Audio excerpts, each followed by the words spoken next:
Let's go. L'aventure de Carlan.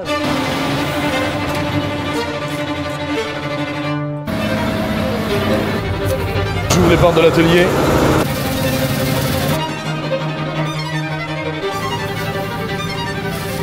On lui fait un peu découvrir le milieu là.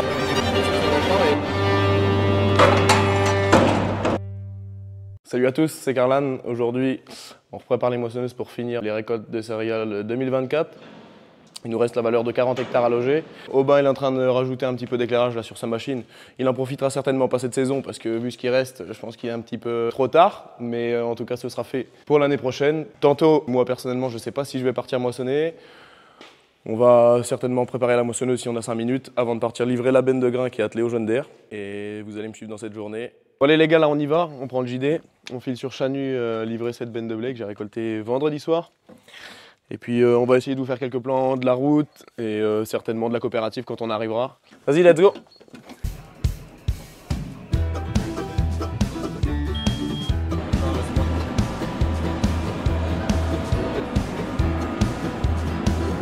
On est en route, on est avec Dylan, The Dylan.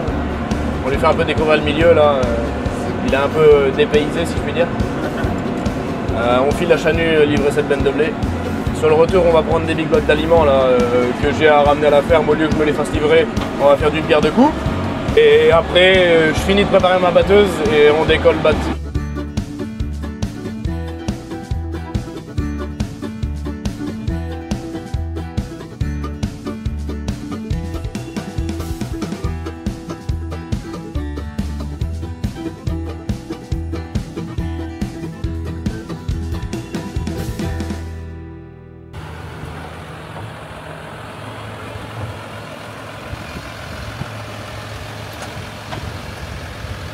Bon, nous voilà arrivés à la coopérative, on prend un échantillon avec la perche. Enfin, ils prennent un échantillon, je fais monter sur la bascule, on regarde l'humidité, la qualité du grain et on va béner.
Bon là du coup on est arrivé sur site, on décharge la benne de blé dans les stockages de la coopérative. On a un de nos collègues là qui est en train de repousser tranquillement le grain avec la chargeuse. Ça a l'air d'aller pas mal. Ils ont adapté un bras télescopique là au bout de la perche de la chargeuse qui permet de monter le tas bien plus haut. Et je vais pas vous mentir, il lui fait pas de cadeau à la bonne vieille chargeuse. Ça y est, là la cargaison déchargée. Je repose tout ça et on repart.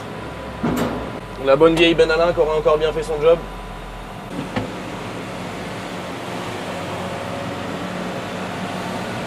Bon, allez, je ressors de là-dedans, je remonte sur la bascule.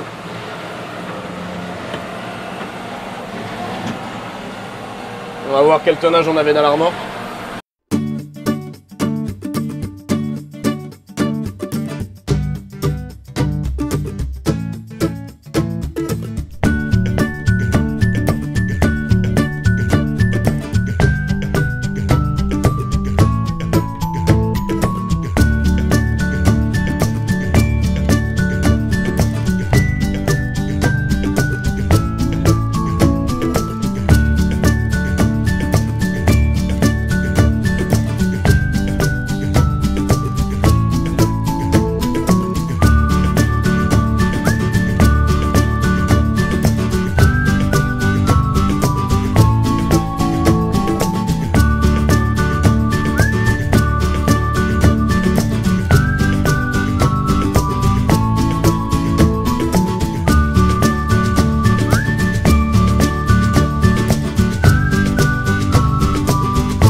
Bon là je viens de sortir la 66, non, que dis-je, la 68.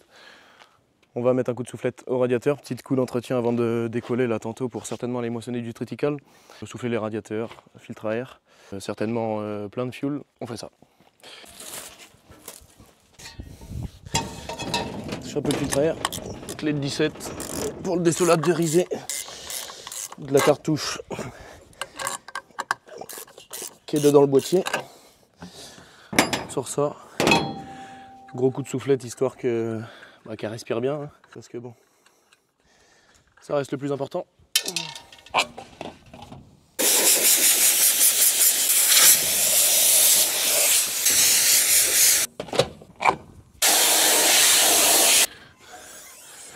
Ok, là, on ouvre.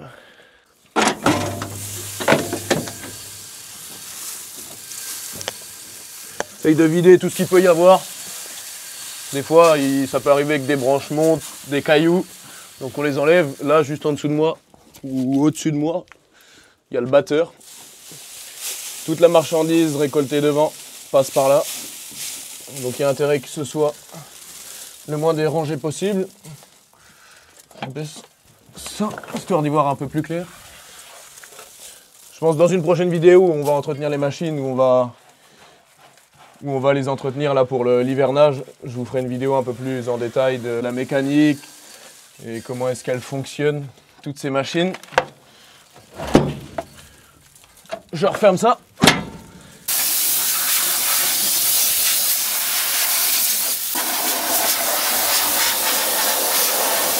Loïc qui vient de récupérer le télescopique là, enfin, il l'a pris juste avant là quand on est parti livrer le grain, il est venu me filer un coup de main, c'est un voisin et un ami de la famille.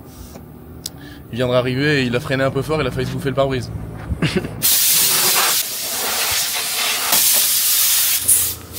En même temps de souffler la coupe, on fait un petit tour sur les sections. Les sections, ce qui coupe le pied de la céréale, ça peut se casser, dans les cailloux, dans la terre, etc. ça peut s'échauffer. Les doigts pareil. Il y a intérêt que ce soit bien en ligne, ce qu'on appelle le lamier. On fait un petit tour, là il y a l'air d'avoir rien de spécial, donc ça va pouvoir décoller comme ça. Ok, je vous reprends, je viens de finir de souffler la batteuse. J'essaye d'ouvrir la porte mais j'y arrive pas. Voilà, c'est bon. Là, j'ouvre les portes de l'atelier, je prends le télescopique qui est dedans, parce que j'aimerais mettre un petit coup au carreau de ma batteuse et j'avoue qu'il y a du matériel, autant s'en servir. C'est parti.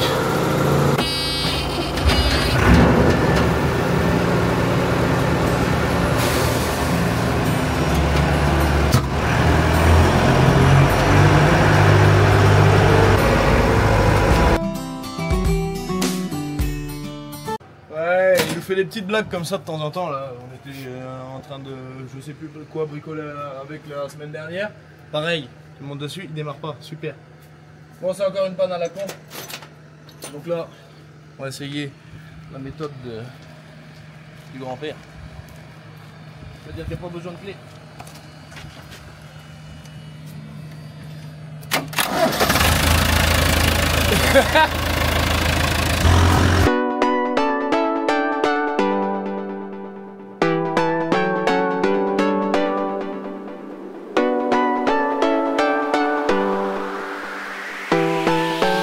Même s'il en reste, mais vaut mieux prévenir que guérir.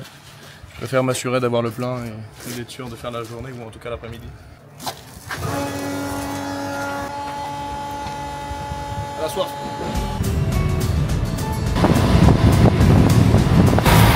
L'arrivée sur le chantier, au bout des clés de chariot, on attelle la coupe et on se met en route.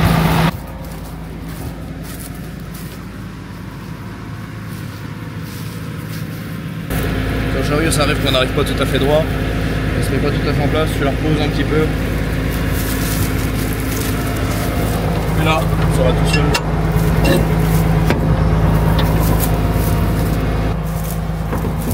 Coupé attelé. Donc là, on va se mettre tranquillement en route à détourer ce carré. Je sais pas combien ça fait à peu près comme surface. Ça va faire la valeur de 6 hectares. Là, on met en route le batteur. Voilà. Elle m'informe que les régimes sont pas montés, mais ça c'est normal, j'ai pas du tout accéléré pour l'instant. On embraye au ralenti, pas coup, l'accélérateur. C'est parti.